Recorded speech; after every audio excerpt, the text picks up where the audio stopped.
Friends, આપણે એફઆઈબીકોમના મેનેજમેન્ટના પેપરમાં આપણે વાત કરીએ છીએ વ્યવસ્થાતંત્ર. વ્યવસ્થાતંત્ર સાથે જોડાયેલા જે કાંઈ પાસાઓ છે એને આપણે જોયા. પરીક્ષાલક્ષી જે કાંઈ પ્રશ્નો છે એની મેં તમારી સામે હાઇલાઇટ્સ આપી. એ જ શૃંખલામાં હવે આપણે આગળ વધશું.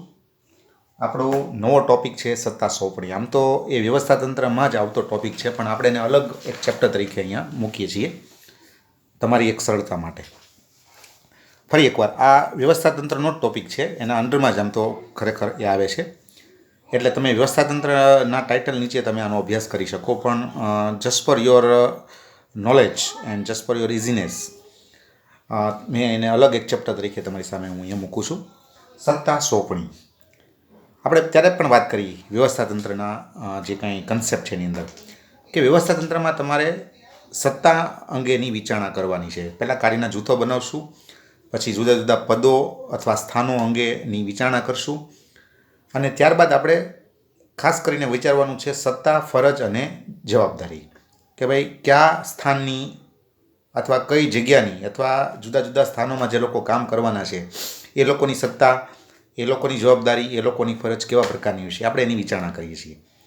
હવે સત્તા સોંપવી એટલે શું? તો કે સત્તા સોંપવી એટલે કે જ્યારે કોઈ ઉપરી અધિકારી પોતાના તાબેદારને કામ અંગેની સત્તા સોંપે છે ત્યારે એને એસાઇનમેન્ટ ઓફ ઓથોરિટી કહેવામાં આવે છે.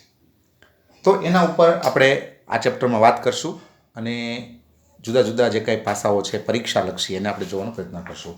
તો પહેલાં આપણે એક વ્યાખ્યા લઈએ, અર્થ વ્યાખ્યા, અને પછી આપણે આગળ વધીએ. આપણો ટૉપિક છે સત્તા સોંપણી, અને સત્તા સોંપણીના જુદા જુદા જે કાંઈ મુદ્દાઓ છે એને આપણે આ પ્રશ્ન નીચે જોશું.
When the superior assigns the authority to his subordinate, it is called assignment of authority. જો બહુ સરસ અને સિમ્પલ પણ બહુ એપ્રોપ્રિએટ ડેફિનેશન છે કે વ્યવસ્થાતંત્રની અંદર જુદા જુદા પદ છે. કોઈ સુપિરિયર એટલે કે કોઈ બોસ છે, કોઈ સબઓર્ડિનેટ્સ એટલે કોઈ એનો તાબેદાર છે. હવે જુદા જુદા જે કામ છે એ કામ માટે જે ઉપરી અધિકારી છે એ પોતાના તાબેદારને કેટલીક સત્તાની સોંપણી કરે છે. કારણ કે તમે કોઈને કામ સોંપો તો સાથોસાથ તમારે એની સત્તા પણ એને સોંપવી પડે. તમે ખાલી કામ ન સોંપી શકો, બરાબર છે, તમારે એને સાથોસાથ સત્તા પણ આપવી પડે. જવાબદારી તમે આપો છો, એની સામે તમે સત્તા પણ તમે આપો. તો જ્યારે ઉપરી અધિકારી પોતાના તાબેદારને કોઈ કામ સોંપે છે ત્યારે એની સાથે એને સત્તા પણ આપે છે, સત્તાની પણ સોંપણી કરે છે. અને આ જે સોંપણી છે એને કહેવાય છે એસાઇનમેન્ટ ઓફ ઓથોરિટી, સત્તાની સોંપણી. બરાબર છે. હવે તમને હું એક એક્ઝામ્પલ આપું, પછી આનું ગુજરાતી લઈએ. પહેલાં આપણે એક એક્ઝામ્પલ લઈએ.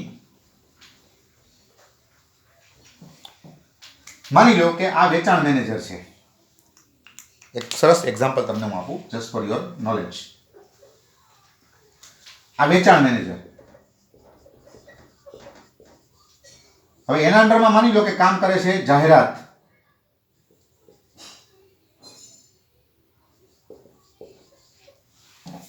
બરોબર.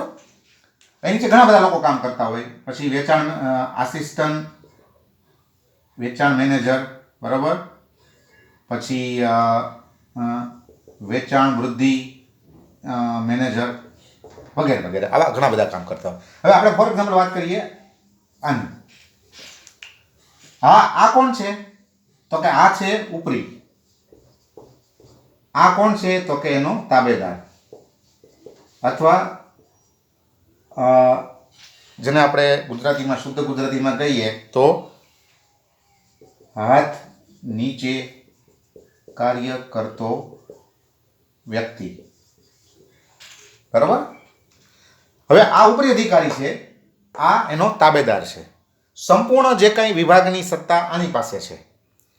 આનું કામ જાહેરાત અંગેનું સંચાલન સંભાળવાનું છે ફક્ત. એને બીજું કાંઈ કામ કરવાનું હોતું નથી. એટલે આ સુપિરિયર, ઉપરી, આ એનો સબઓર્ડિનેટ એટલે તાબેદાર. હવે વેચાણ મેનેજર આને જાહેરાતનું કામ સોંપે કે તું એક પ્રોડક્ટ છે એની તારે જાહેરાત તૈયાર કરવાની છે, બરોબર. એક પ્રોડક્ટ આપણે લોન્ચ કરવા માટે જઈ રહ્યા છીએ અને તારે એની જાહેરાત તૈયાર કરવાની છે, અથવા જાહેરાત અંગે તારે સમગ્ર વ્યવસ્થા સંભાળવાની છે. હવે જાહેરાતનું કામ સોંપ્યું, બરાબર.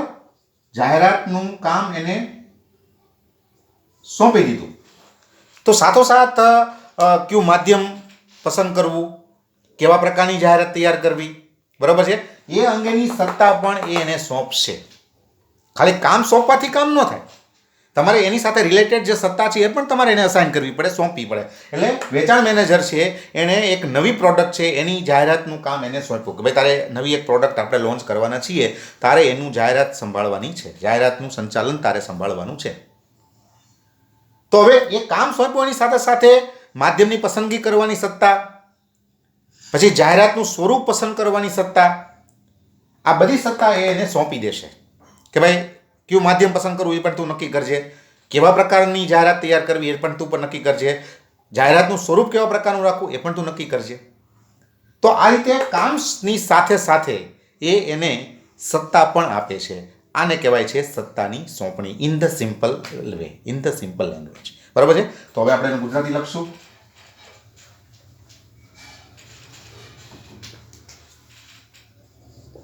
ઉપરી અધિકારી દ્વારા હાથ નીચે કાર્ય કરતા તાબેદારને અપાતી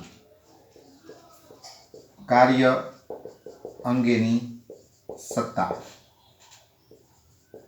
એટલે સત્તાની સોંપણી, બરાબર છે.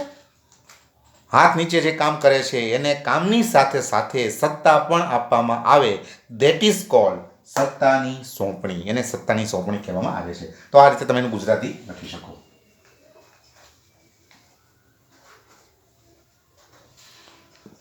હવે આપણે વાત કરશું એના મહત્વના કાર્યો.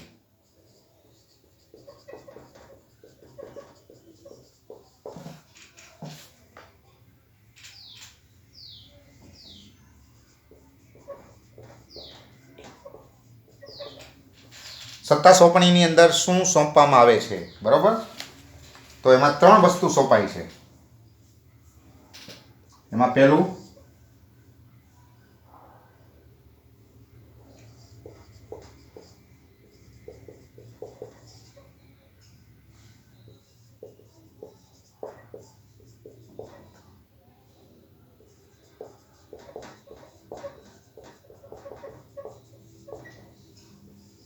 પહેલાં તો ફરજ આપે, જેને આપણે કાર્ય કહીએ છીએ. પછી ઉપરી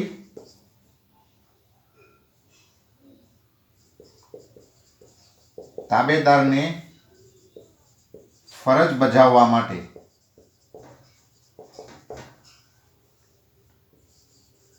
જરૂરી સત્તા પણ સોંપે છે. કામ સોંપ્યું, સાથોસાથ સત્તા પણ આપવાની. મેં પહેલાં પણ કીધું કે કામ ખાલી આપવાથી કામ ન થાય, બરાબર. અથવા અસરકારક રીતે કામ ન થાય. કામ આપો તો સાથે સત્તા પણ આપો. જેમ કે વેચાણ મેનેજરે જાહેરાતનું કામ જાહેરાતના મેનેજરને આપ્યું, એની સાથે સાથે એને સત્તા પણ આપી કે ભાઈ તું આ રીતની સત્તા દ્વારા તારી ફરજને અદા કરજે. બરોબર છે. અને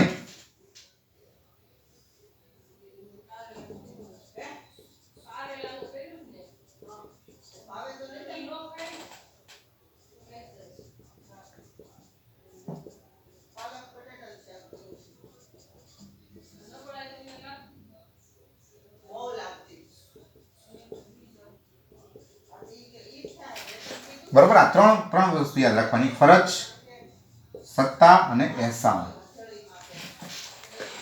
ઉપરી અધિકારી ફરજ સોંપે છે, સાથોસાથ સત્તા સોંપે છે અને એના દ્વારા અહેસાન ઊભો કરે છે. મને સત્તા આપવામાં આવે તો મને મારા ઉપર એનું અહેસાન હોય છે, હું અહેસાનની લાગણી અનુભવું છું. બરોબર છે. ઉપરી અધિકારી છે એ જ્યારે પોતાના તાબેદારને સત્તા આપે છે ત્યારે અહેસાનની લાગણી પણ ઊભી કરે છે. બરોબર. હમણાં મેં વાત કરી કે વેચાણ મેનેજર છે એને જાહેરાતના મેનેજરને જાહેરાતનું કામ સોંપવું, સાથોસાથ સત્તા પણ સોંપી. બરોબર. પરિણામે શું થયું? પરિણામે કેવી સિચ્યુએશન ક્રિએટ થશે? તો કે જે જાહેરાતનો મેનેજર છે એના મનમાં પોતાના વેચાણ મેનેજર માટે એક આભારની લાગણી પ્રગટ થશે અથવા એક અહેસાનની લાગણી પ્રગટ થશે. એ એનો આભારી બનશે, કારણ કે એને કામ તો સોંપ્યું પણ સાથોસાથ એને સત્તા પણ આપી કે ભાઈ તું નવી પ્રોડક્ટ છે એની માટે જાહેરાતનું માધ્યમ પણ તું પસંદ કરજે, જાહેરાતનું સ્વરૂપ પણ તું પસંદ કરજે. એ તને સત્તા. તો આવી રીતે જ્યારે કામ સોંપવામાં આવે એની સાથે સત્તા સોંપવામાં આવે ત્યારે તાબેદાર જે હોય છે એના મનમાં એક આભારની લાગણી પ્રગટ થાય છે પોતાના ઉપરી અધિકારી માટે. એક અહેસાનનો એક ભાવ ઊભો થાય છે પોતાના ઉપરી અધિકારી માટે. તો આ ત્રણ એના મુખ્ય કાર્યો યાદ રાખવાના છે: ફરજ, સત્તા અને અહેસાન. બરોબર છે. તો આ પણ તમે યાદ રાખી શકો.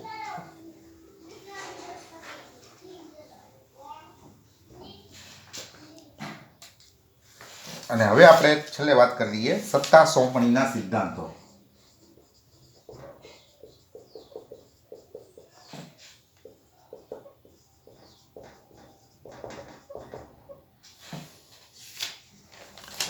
બરોબર. સત્તા સોંપતી વખતે કઈ કઈ બાબતોનું ધ્યાન રાખશો? બરોબર છે. સ્પષ્ટતા,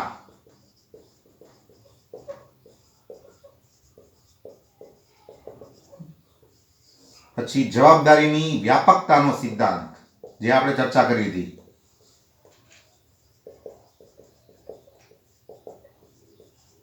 આ બધી બાબતો આમ તો આપણે રિપીટ કરીએ છીએ, મોટા ભાગનું આપણે અગાઉ ચર્ચા ક્યાંક ને ક્યાંક કરી ચૂક્યા છીએ. બરોબર છે.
જો આની ચર્ચા આમ તો આપણે અગાઉ કરી ચૂક્યા છીએ, પણ છતાં આપણે ફરી એકવાર લઈએ.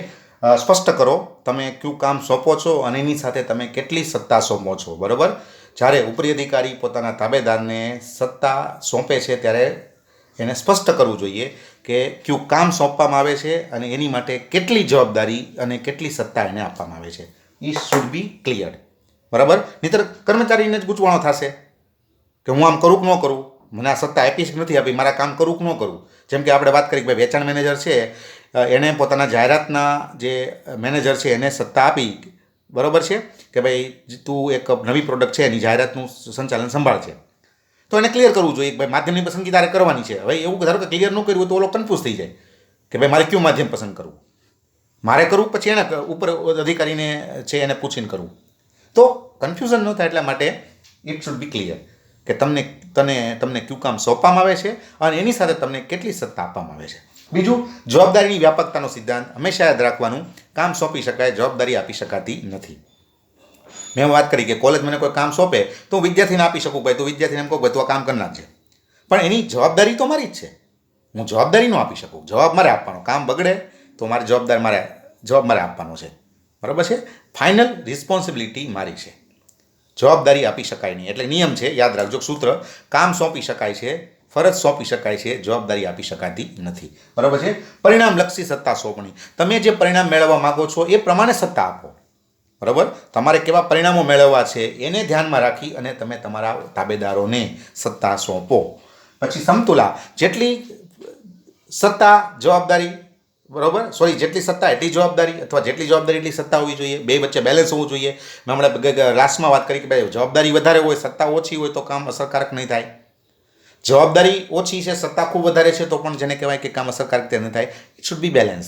અને છેલ્લું આપણે વાત કરીએ હુકમની એક વાક્યતાનો સિદ્ધાંત, કે કર્મચારીને બને ત્યાં સુધી એક જ ઉપરી અધિકારી પાસેથી હુકમો મળવા જોઈએ. જો આમ નહીં થાય તો ઘણીવાર ગૂંચવણો, કન્ફ્યુઝન પેદા થશે. કર્મચારી છે એને ધારો કે બે વ્યક્તિ ઓર્ડર આપશે તો એ કન્ફ્યુઝ થઈ જાય, મારે કોનો ઓર્ડર માનવો, આ ઉપરી અધિકારીનો ઓર્ડર માનવો કે આ ઉપરી અધિકારીનો ઓર્ડર માનવો. એટલે બને ત્યાં સુધી એક જ ઉપરી અધિકારી હોવો જોઈએ અને એની તરફથી જ ઓર્ડર જે છે એ અથવા હુકમો છે એ તાબેદારને મળવા જોઈએ. તો હુકમની એક વાક્યતાનો સિદ્ધાંત છે એ આ રીતનું છે. તો આ એના મુખ્ય 5 સિદ્ધાંતો છે જે તમે યાદ રાખી શકો, પરીક્ષામાં પૂછાતા હોય છે, બરાબર. તો આ રીતે સત્તા સોંપણી એટલે ઉપરી અધિકારી જ્યારે પોતાના તાબેદારને કોઈ કાર્યની સાથે એ કાર્ય માટેની સત્તા સોંપે છે ત્યારે એને કહેવાય છે સત્તાની સોંપણી. Thank you.